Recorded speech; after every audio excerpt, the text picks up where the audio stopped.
Hello guys, welcome back to my YouTube channel. In this video tutorial, I will show you how to fix Rust launch error.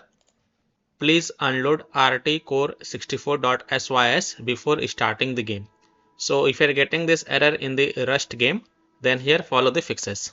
The first fix is to go to C drive Windows SYS wow64 folder and then rename the RTCore64.sys to RTCore641.sys or RTCore64.sys.old.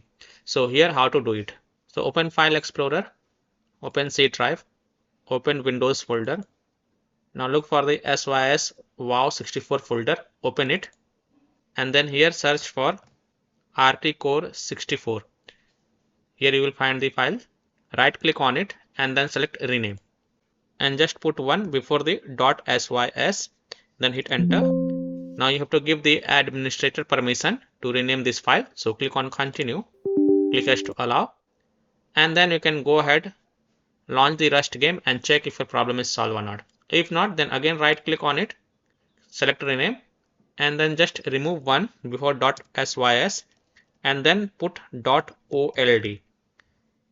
Then again click on enter, then click on continue to give the administrator permission.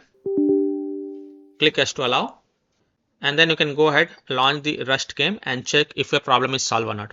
This fix has solved the issue for many players, so I hope this will work for you as well. Now if you don't find RTCore64.sys in the SYS WOW64 folder, then it can be located in other different location. It will be located at C drive users, your username folder, AppDara, local, temp, and this number folder, and then you will find the RTCore64.sys file. So here how to rename the RTCore64.sys file in this particular path.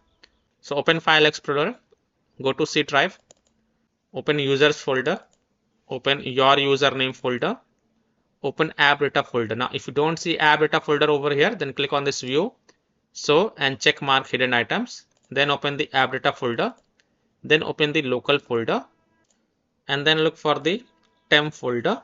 Here it is, open the temp folder, and then here you can search for the RTCore64 and here you will find the file.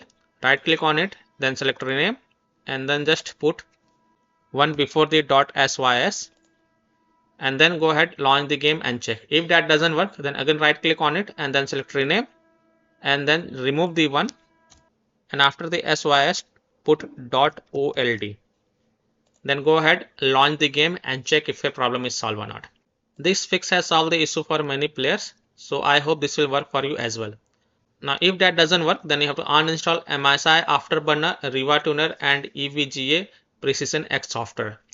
The RTCore64.sys file is a driver related with the MSI Afterburner, RivaTuner and EVGA Precision X software, often used for overclocking and monitoring graphic card driver. So you have to uninstall these 3 software, MSI Afterburner, RivaTuner and EVGA Precision X software from your PC. And after uninstalling it, then you can go ahead, launch the Rust game and then check. Now if still your problem is not solved, then close all the ASUS program lingering in your system tray. So click on this arrow icon in the system tray, and if you find any ASUS program running over here, then right click on it and then select exit. This is just an example, and then you can go ahead, launch the game and check. You have to also stop the ASUS AI suite running as services. So in Windows search type services and open it, and then here look for the ASUS AI suite services. For example, if this is a ASUS AI suite services, then click on it and then select stop, and after stopping it, go ahead, launch the Rust game and then check if your problem is solved or not. So I hope by following these 3 fixes, you can easily solve Rust launch error. Please unload RTCore64.sys before starting the game. So that's all for this video. If this video helped you, then please like and subscribe to my channel, share this video and hit the bell icon to get the latest updates. Thank you.